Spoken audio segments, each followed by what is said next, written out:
வணக்கம் ஃப்ரெண்ட்ஸ். இன்னைக்கு வந்து தக்காளி பிரியாணி குக்கரில் எப்படி பண்ணுறதுன்னு பார்க்கலாம் வாங்க.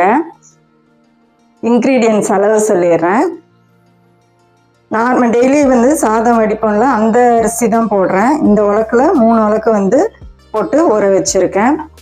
தாளிப்புக்கு 2 ஸ்டாரு, 2 ஏலக்காய், 1 ஸ்பூன் சோம்பு, 5 கிராம்பு, கொஞ்சம் கல்பாசி, பட்டை பாருங்கள் இந்த அளவு, இஞ்சி பூண்டு பேஸ்ட்டுக்கு பூண்டு ஒரு 25 பல், இஞ்சி இந்த அளவு போட்டுக்கோங்க, பச்சை மிளகாய் 3, பெரிய வெங்காயம் 4, புதினா கொத்தமல்லி கொஞ்சம், தக்காளி ஒரு 1/2 கிலோ இருக்கும்.